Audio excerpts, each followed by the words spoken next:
আজকে আমরা একটা বিশেষ একটা বিষয় দেখব, সেটা হচ্ছে যে আমরা অনেক সময় এরকম হয় যে বাইরে কোথাও যাই, গিয়ে অন্যের কম্পিউটারে কাজ করি, সেটা আবার পেন ড্রাইভে করে নিয়ে আমাদের নিজের কম্পিউটারে প্রবেশ করায় সেটাকে দেখি যে ফন্টগুলো ভেঙে গেছে। আহ, সাধারণত বাংলার ক্ষেত্রে এটা বেশি হয়। যারা আমরা বাংলা নিয়ে আমাদের নিজের কাজগুলোও করব, তাদের জন্য এই ভিডিওটা বেশি হেল্পফুল হবে।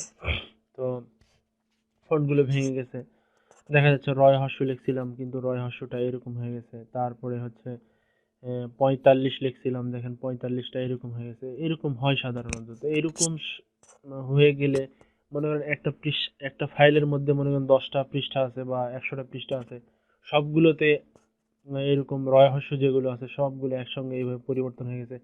এটা থেকে বের হয়ে আসার জন্য বা এটা থেকে পরিত্রাণ পাওয়ার জন্য বা এটাকে একবারে সংশোধন করার জন্য আমরা কিভাবে মাইক্রোসফট ওয়ার্ড ডকুমেন্টটাকে বা মাইক্রোসফট ওয়ার্ড অফিসকে ব্যবহার করতে পারি।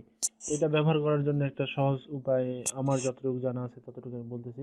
যে সমস্ত ডকুমেন্টটাকে আমরা সিলেক্ট করে নেব, কন্ট্রোল এ চাপ দিব, দিয়ে সিলেক্ট করে নিয়ে মাইক্রোসফট ওয়ার্ড ডকুমেন্টের ওপেন থাকা অবস্থায় এই যে অ্যাড ইনস ট্যাবে চলে আসবো। এখান থেকে আমরা অ্যাড ইনস ট্যাবে ক্লিক দেওয়া অবস্থায় এখানে দেখতে পাচ্ছি বিজয় ক্লাসিক কনভার্ট।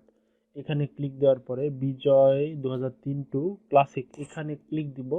তাহলে দেখতে পাচ্ছি যে আমরা একসঙ্গে সবগুলো ঠিক করতে পারলাম। আমরা কিছুক্ষণ আগে দেখলাম যে এখানে রয় হর্ষ ছিল না, রয় হর্ষ চলে আসছে। ৪৫ ছিল না, এখানে ৪৫ কেমন একটা ছিল, ওটা ঠিক হয়ে গেছে। তো এটা এইভাবে একবারে করা সম্ভব। এখানে দেখা যাচ্ছে মাইক্রোসফট ওয়ার্ড কনভার্সন কমপ্লিট, এখানে ওকে দিব, তাহলে এগুলো একবারে সমাধান হয়ে যাবে। তো আশা করি সকলেই বুঝতে পারছেন। এটা যদি একটু আপনাদের উপকারে আসে তাহলে আমার ভিডিওটাতে লাইক কমেন্ট শেয়ার অবশ্যই করবেন। আর এরকম ভিডিও আরও সামনে পেতে চাইলে বা জানতে চাইলে কমেন্টে অবশ্যই বলবেন।